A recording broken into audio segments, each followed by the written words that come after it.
Yeah, that's it. Great. I'm Jeremy Tirrell. I'm an associate professor at UNC Wilmington. Go Seahawks. And the title of my talk, it's actually Mechanical Turks in the Era of Technoiliteracy.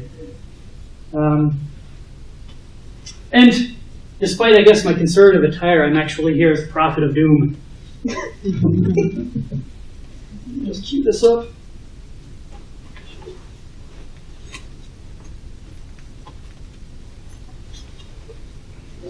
There we go. So there's a prevailing narrative, and it's visible in this conference's presumptions and the consequent materials, that positions human interaction with digital text within a contiguous development from morality through print literacy to what we're calling technoliteracy. But of course, there's lots of other names here, right? Digital literacy, computer literacy, and so forth and so on. Are there any others that we could put under this aegis that I'm overlooking? Oh, electricity. We're going to talk about that one. Yeah, Ulmer's electricity. Yeah. I think that's the next one. Yeah, and the fact that there are a lot of potential names here, I think, demonstrates we're building on an existing lineage, right? It's blank literacy, extrapolating from morality to print literacy to some form of digital literacy. So there are a few notable ones that we didn't address that we should gesture toward. On secondary orality, it comes up in orality and literacy, but it's in other things as well. Yeah, Ulmer's electricity in internet invention and other places. Homovic's intervention actually builds off of Ulmer's concepts largely and introduces some new ones as well. These and related works establish literacy's trajectory explicitly through their titles and terminology, and they present a kind of tidy symmetry. Ulmer actually enacts this through visuals such as this table that comes from the learning screen. You can see he's got the three stages here and how they map to different social apparatuses. Right? And this is valuable, framing technoliteracy this way as more literacy because it produces serviceable insights. However, this attempted symmetry also has relevant gaps that we can see when we make a different juxtaposition. Right? Since these are modes of information circulation, they have these kinds of aspects. What I'm calling a coherent base unit, something that's circulated and a means of circulation. And we could probably fill this out without too much difficulty, right? The base unit of orality is something like the word or the phoneme, the syllable, some kind of semantic unit. The means of circulation, different kinds of conversations. I thought, the agora, the forum, the courtroom, the classroom. Different kinds of disseminating speech. Right? Print literacy, similarly, we probably do that. The printed word, the alphabet, the grapheme. Its means of circulation range from some kind of embodiment, like a scroll, a book, a codex, a newspaper, a bill, but then also related technologies like the printing press, of course, and the collection, right? The library, the monastery, the private collection of the bookseller. And perhaps triangulating these, it's easier for these first two phases. It's trickier for this last one, in part because we're still undergoing the shift, so we can't really look back with any sort of distant historical perspective. But more than that, however, it's that although technoliteracy's means of circulation seem ascertainable, we probably can agree on this: the computer, the network, the internet, the web, any others. Wireless technology. I mean, there's lots of things we can put here, right? But this base unit, that's a little bit trickier to suss out, right? There are some different ideas, things like images or multimedia, and those are possibilities, but of course they come with these kinds of issues that don't quite fit here, right? We don't have the same kind of codified way of interpreting images and multimedia. It's also not necessarily inherently digital, right? I mean, there was talk of multimedia literacy before digital technology arose. Things like the electron or the bit, those are possibilities, but those aren't for us, right? They are readable, but not by us, by machines. They're intelligible, but they're for other kinds of minds. Code is an interesting one, and we've probably all seen the code is or is not the new literacy debate. It's asserted, I think, a little bit less than it's actually debunked. Nevertheless, code here is an interesting one, and we're going to return to it later because there are some ways code is a literacy. One way is it's a specialized skill that may disseminate into a larger body, right? It also may cause a new kind of have-not gap, right? But there are ways that it's not a literacy, in that it's human readable, but it's machine actionable, right? We know about code, but we don't read code. That's a misnomer. We don't read code. We read about code. We have metadata about code, but we can't read it and act on it. Yeah. Anyway, so this matrix breaks down a little bit here. And I think the reason why is because an underlying assumption, and it's that literacy is for us, right? That we're the agents doing the N and D coding and maintaining the means of circulation. And this anthropocentric paradigm is valuable. I mean, I'm not saying it's not valuable, but it doesn't adequately account for literate tasks being done by non-humans. Okay? Now let me explain what I mean by that. So this is in my title. What do you think of when I say Mechanical Turk? Amazon. Amazon. Anyone think of anything else? The Mechanical Turk? The chess player. Yes. Yeah, the original Mechanical Turk, or just the Turk, this was an 18th century automaton purported to play chess. It toured Europe and America, playing challengers including supposedly Ben Franklin and Napoleon, and beating them both. It was also, of course, a sham.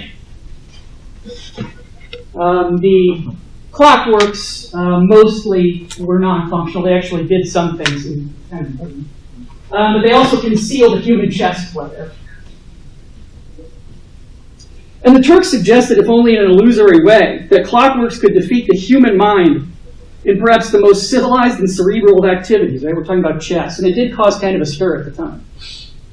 And in this, it presaged the more authentic victory of IBM's Watson over two Jeopardy champions. Although, should this be surprising at all? This is precisely what machines do. Recall data on prompt. I can't believe we didn't beat them. Anywho, so despite this colorful history of the term Mechanical Turk, Amazon is usually what we think of first. Right? Amazon's Mechanical Turk is a web service that matches a massive pool of paid contributors with tasks that want doing. The tasks are trivial for humans, but very difficult for machines to accomplish with high accuracy. And they're tellingly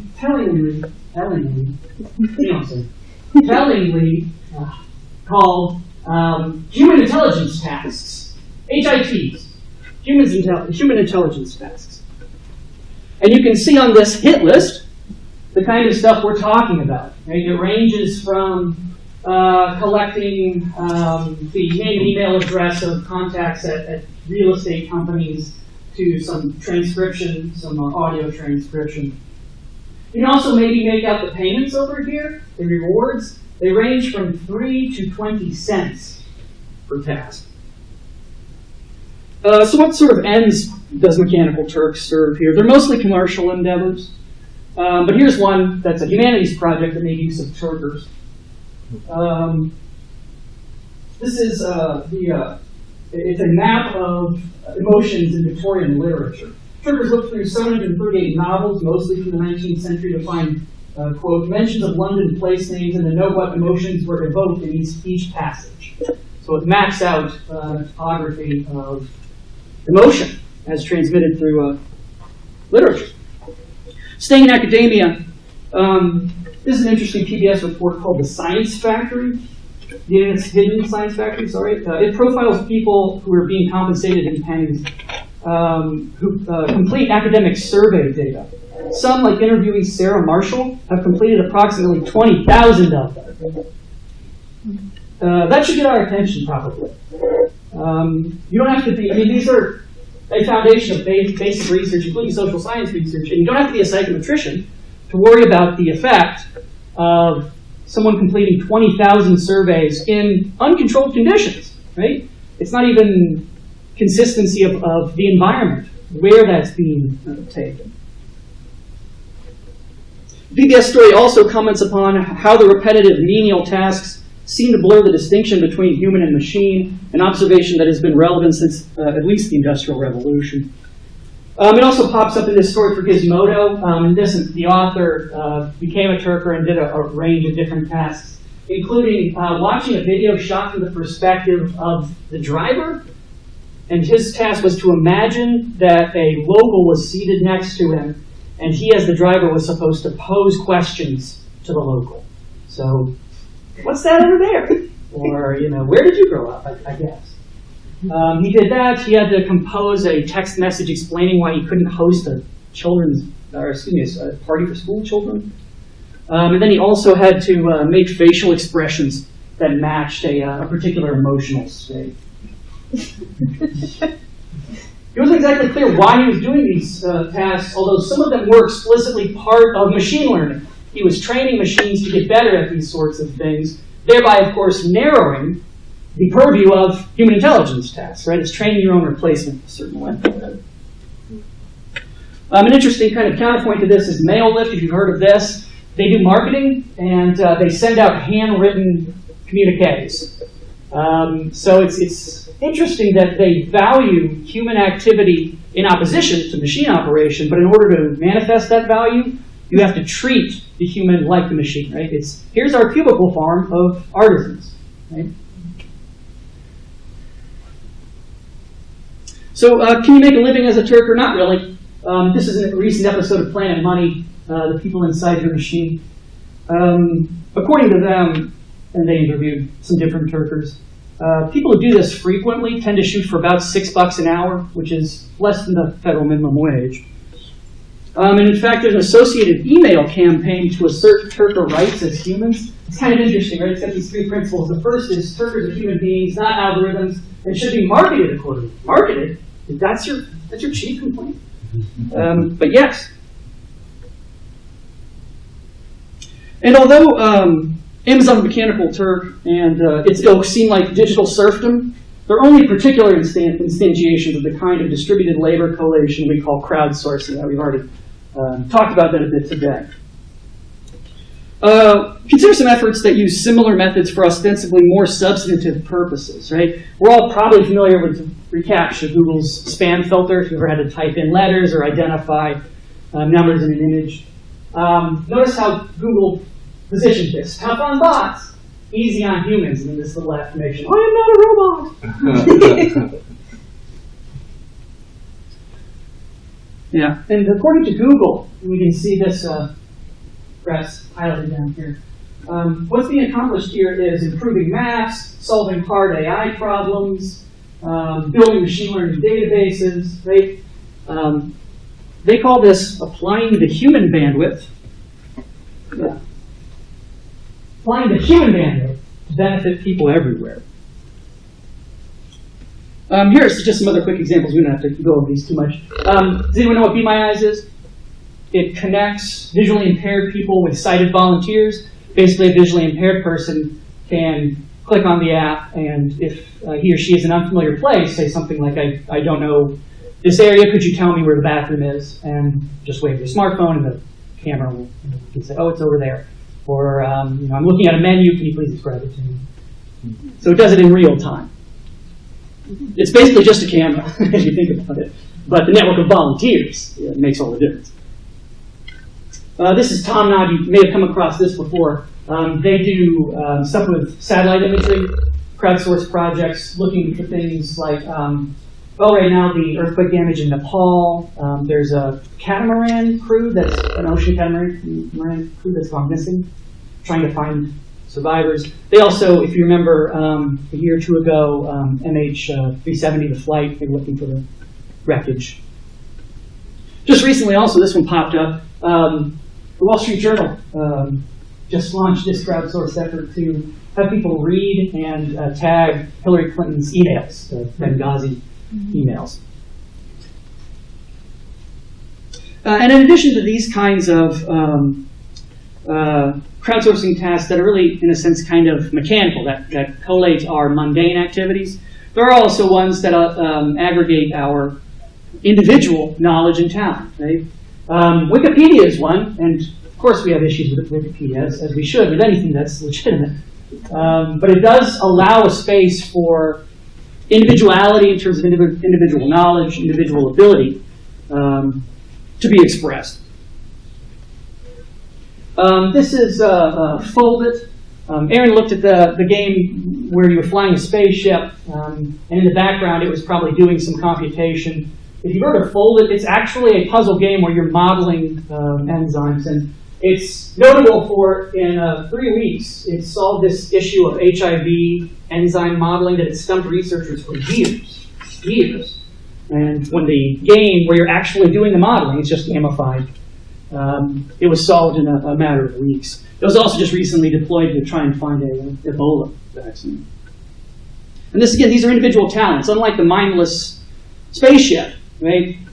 These are hard puzzles that individuals can solve. Oops, I got queued forward. Oh no, I didn't. Yeah, this, for example, this is Atari. They're crowdsourced anti-crime and anti-terrorism things. We're all familiar probably with Amber Alerts. What is that if not a crowdsourced anti-crime initiative? This is Atari. This tracks corruption, crime in Kenya. I'm getting that work out here. This is Leader. Has anyone heard of this one? Do you remember at the end of The Dark Knight when Batman has the computer that has all the phones and the data? That's this, but explicit. Yeah, it's a citizen censor anti-crime initiative. Yeah, and just like in The Dark Knight, are there ethical questions about this? Yes! Yes, of course there are. Yeah, relevant things do have these kinds of problems. Yeah. Yeah, we see this pretty readily in things like, if you remember, Reddit misidentified the Boston Marathon bomber. Problems with that. Anonymous released information about the Michael Brown killing. And I think it's fair to call it double-edged. Complex.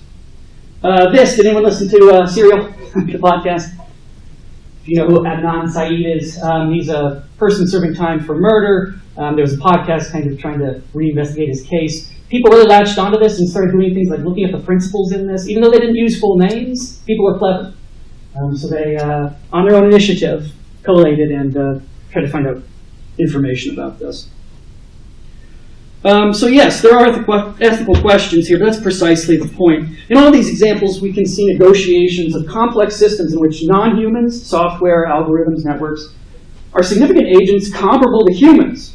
The most important, or the most productive perspective to address such situations, which is scaled to the point of inescapability. I mean, even if you're not doing this kind of stuff, you exist in a world where that happens. Is one that grants cognitive actors of all sorts what philosopher Graham Harman terms dignity in Prince of Networks. A leveling of actance is also apparent in the thought of sociologist of science Bruno Latour, who states in Reassembling the Social that a litmus test of his version of actor network theory is, quote, the precise role granted to non-humans. They have to be actors and not simply the hapless bearers of symbolic projection. So these modes and others that equate the activities of humans and non-humans fit under the aegis of new materialism. And it's there are lots of other threads that fall into that as well. This is particularly relevant to our issue of literacy because of its connection with information and the matter of scale. Perhaps you saw a write-up about this recent study. Study confirms there are too many studies. This is a real thing. The issue with this is that the amount of data being produced leads to a kind of field decay. You can't keep up with it. Things that should be significant are deluged by other stuff, right? What this kind of demonstrates, I mean, it is funny, but it also demonstrates that we're participating in information flows upon which we do not have a substantial grasp. not just as individuals, but collectively. It's not that I can't keep up and you can't keep up. It's that humanity can't keep up. Information is proliferating at a scale that has outstripped humanity's ability to manage it. Yeah. So, through a new materialist lens, technoliteracy becomes an act distributed amongst the system rather than a discrete human privilege. So, if we return to our grid, yeah, there's an item for this cell that we can plug in. But to identify it, we must reframe technoliteracy by viewing it from the perspective of systemic information circulation rather than a gentle human communication. Right? So consider the question of information flow rather than what are we doing. Yeah, and from this vantage point, the missing base unit here is human activity, which is both intelligible and manipulable by digital networks. The punchline: in the era of technoliteracy, we have become post-literate. We don't read, but are read. That's obviously hyperbole, but let's look at a few things here. Right? For example, search, by which we mean Google.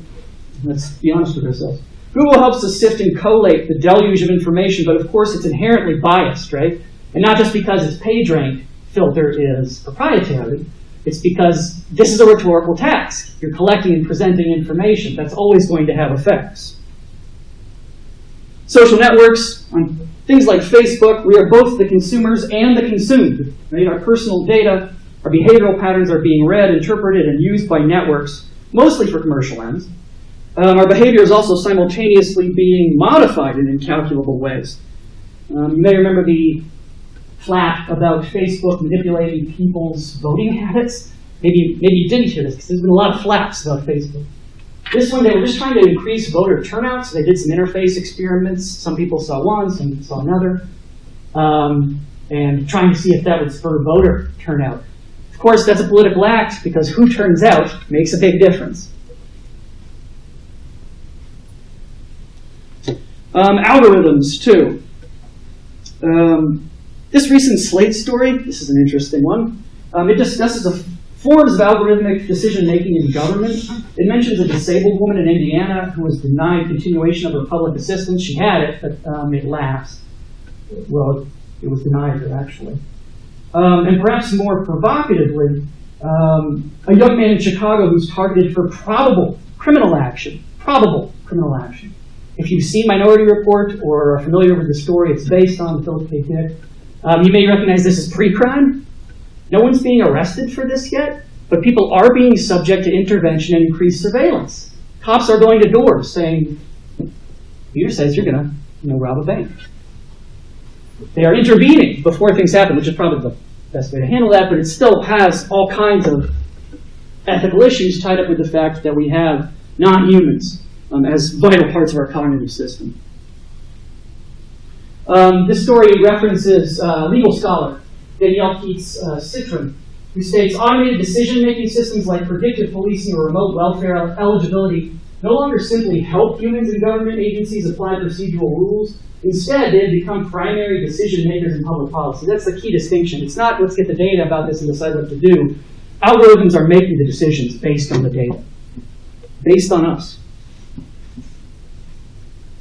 So this isn't just collecting data and making public policy decisions. It's machines directly reading and shaping what we selfishly and incorrectly deem human society. And as assiduous readers, networks carry our biases. And this can be seen in things like this Daily Show bit about why computers are racist. Why do computers have these kinds of systemic biases as well? Yeah, what we're seeing here is technoliteracy, the reading and writing of human behavior, and it's not for us. This may be unsettling for us as teachers and researchers of language, because it perhaps makes less tenable the pleasant fiction that we are the sole special kind of literate thing. But it doesn't have to be troubling. I mean, I'm making it a little more troubling than it has to be, obviously. But for one thing, our existing literacies aren't going to be extinguished any more than speech went away, necessarily, because of print literacy. Right? I'm not asserting that continuing to grapple with technoliteracy at the human scale by placing it within the lineage of orality and print literacy is unproductive, only that solely doing this neglects its truly transformative aspect, which occurs at other scales and with other minds. Also, analogous literacies already operate. Consider our own biological reproduction. Let's all consider that. Encoded data transfer through genes, and although we have cribbed enough information to interact with the inputs and outputs of that process, we're still essentially gene illiterate. Right? We don't read genes. Cells read genes. As humans, we are biological complexes. Every day we discover new information about how everything from our gut microbiomes to infections by the cat parasite, Toxoplasma gondii. Yeah, anyone have a cat? Yeah, we did too.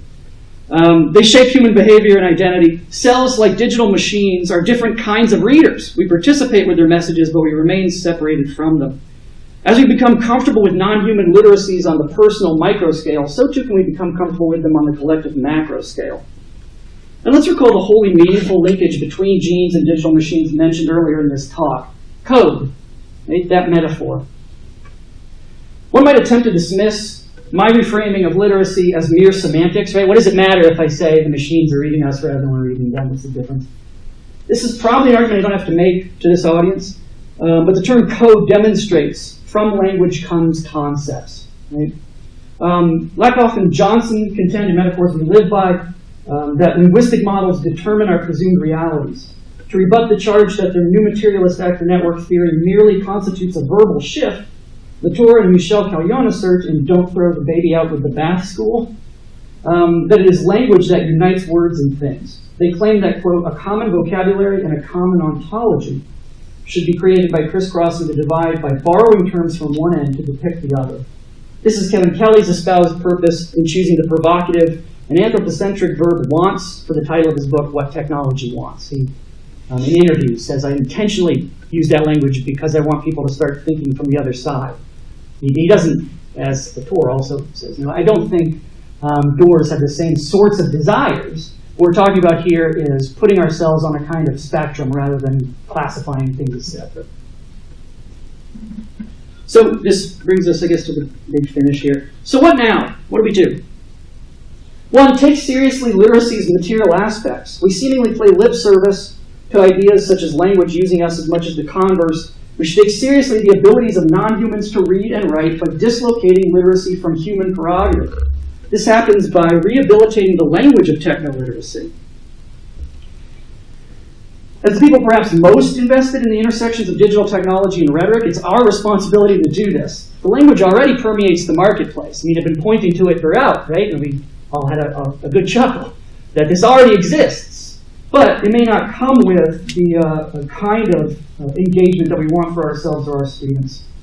Rather than retreating before such commercialized language, as the academies want to do, we should engage and enrich it. Otherwise, we risk separating our notions of literacy from those found in people's lived experience. It turns literacy into just another thing that's segregated inside the tower. This entails an examination of the human role in this plexus and a correspondent progressive exploration of human intelligence tasks. Although Amazon's lens, or through Amazon's lens, intelligence tasks become shamefully whittled down to minor repetitive chores. But as other examples of crowdsourcing have shown, this needn't be the case. Humans have wondrous capacities for inventive correlation and imaginative creation. Through these, we can contribute to the cognitive system meaningfully. These abilities would seem to be more precious, more in need of cultivation in the era of technoliteracy. We can become better citizens by being less like the machines with whom we can't compete in certain literate tasks, and focusing on what is characteristically human, whatever that means. Now, this may lead to increased pedagogical shifts toward inventiveness rather than factual retention, and a perhaps counterintuitive shift in our educational underpinnings, right? The notion of the humanities model, right, or the liberal arts model, is making a more perfect person, right? A better person, the uomo universale, right? That may not be the best way to make the system better. I don't know. But it's possible that rather than trying to make each person a more perfect world in and of his or herself, if we're focusing on a much broader network, it may be, what are your unique contributions, right? What can you do better? Or how can you contribute in ways that others can't? So to wrap up here, the original Mechanical Turk was such a wonder as to inspire a 1783 German text translated into English the following year as Inanimate Reason. I haven't read that, but it sounds fantastic. More than 18th century Europe, we exist in a period of non-human cognition. It is our charge to do as we always have, collaborate with the material literacies that we engage by making our unique contributions and thereby creating systemic benefit. All right, thanks. That's it.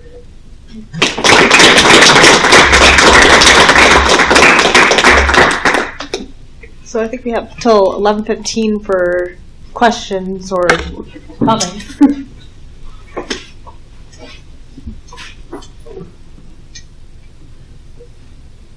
Whoa, no, not everyone raised their hand at once.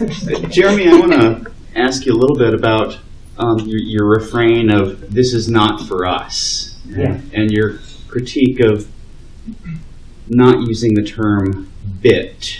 And I want to argue with you a little bit there, because okay. I want to argue with you historically, because Carnegie Mellon, their freshman philosophy class, still has students map out truth tables and gives them paper and pencil and has them create Turing machines and operate Turing machines that work on bits. And Turing himself made his Turing machine with paper and pencil. So he was operating on bits. Claude Shannon's maps were operating on pencil and paper. So, and even the original 8088 chip was mapped out in the early 70s on 64 square meters of paper by humans. So I don't think that we can't use bits. It's simply that we don't, because machines do it faster. So it's a question of labor intensive versus ability. But humans, Kate Hale's book title, "My Mother Was a Computer." Humans were the original computers. Sure. So I wonder, so are you looking more at a question of how labor itself gets transformed into capital? Yeah, I mean, for me, it's, I think, largely a question of scale. Okay. Yeah, because you're right. I mean, in a sense, there's nothing being done there that we haven't already done. I mean, you can always make the claim, yeah, but we built these things to do this. It's not as though they're such black boxes that it's like prayer. You know, we don't know what happens. We just sort of put in the input and get out the output. I mean, I would perhaps contend with that statement that, they're not doing anything that we haven't allowed them to do or created them to do. But it's, for me, a question of scale, I think. That, yeah, this can happen, but if we look at something like manual bit twiddling, first, how is that not just print literacy? How is that different, right? How is it not print literacy? And doesn't this really, if we say, well, that's what literacy is, doesn't that really overlook, I think, what's much more significant, which is what's happening with digital networks and how that's influencing us, how that influences our literate tasks. I mean, I think if you're focusing on that, like, man, there's something much bigger going on. Mm-hmm. Yeah, totally agree. Yeah, and for me, I think this is perhaps what you're getting at is it's a scale question. Yeah. So humans operating together as Turks are replicating machine processes.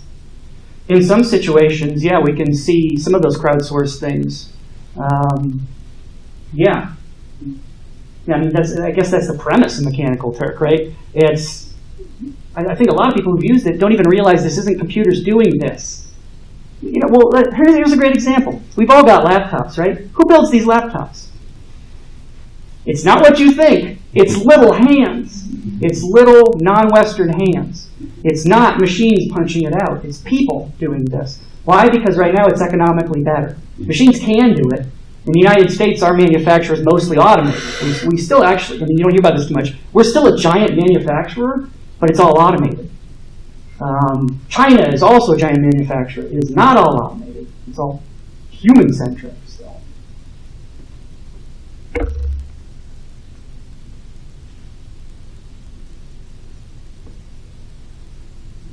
Other questions or comments? I guess I'll pose a question. I think a couple of you raised your hands that you would use crowdsourcing in the classroom. Does anyone want to share how they've done that and what their experience was like? a little bit. I use it in a low-stakes way, sort of as a pedagogical model. I teach a lot, I'm sure all of us do, with technology, and I try to make it very clear that this classroom is a space where I am not an expert necessarily, so I want students who have resources or ideas or explanations, approaches that are better than mine and more effective or whatever to share. So I really use it as a way of approaching teaching so that they understand the classroom space is collaborative, and particularly I think the crowdsourcing model works well in digital media composing courses because they get that sort of as part of the grand scheme, and that they're able to contribute to the classroom space. So I don't know that. I think it's very similar, and that's why your presentation was so great for me to see, because I've really only used crowdsourcing within the microcosm of my classroom. I've never sort of linked it up with real life crowdsourcing. I've mostly just asked students, like, everyone posts their thesis statement, and then everybody in the class for each thesis statement offers some sort of question or idea or thing about that the other person doesn't. Yeah. So yeah, it's really great to see that there is a way to kind of organically.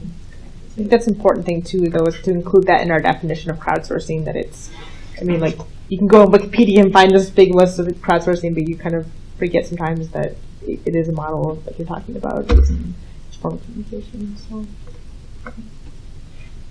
I found that valuable too.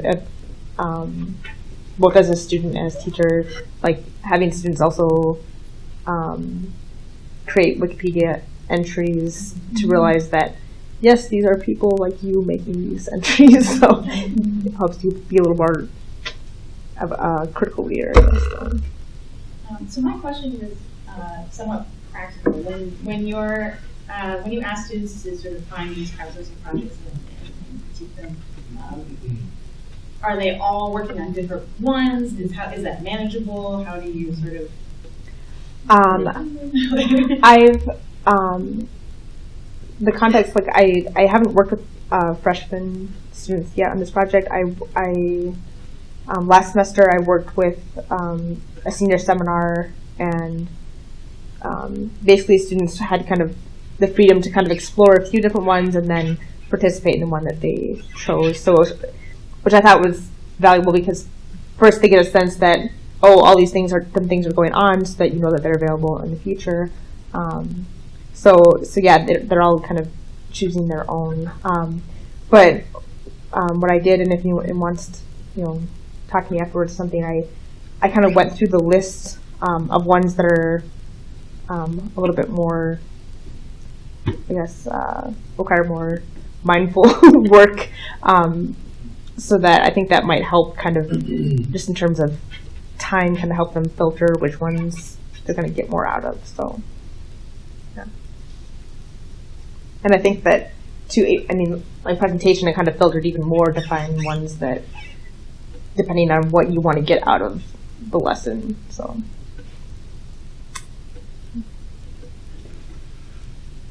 Any other questions, comments? For those of us who have used Kickstarter, do either of you see significant rhetorical differences between crowdsourcing and crowdfunding?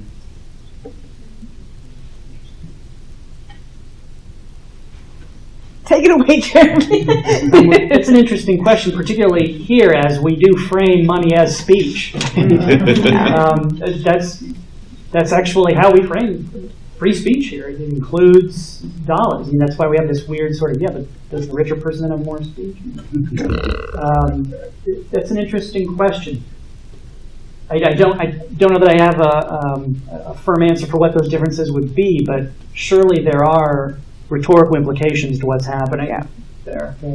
I think it would be really interesting to look at, okay, which of these are getting more money and why? What are the rhetorical strategies of the people that were more successful in getting money? And there are also, of course, scams that use crowdfunding that are worth examining too. So.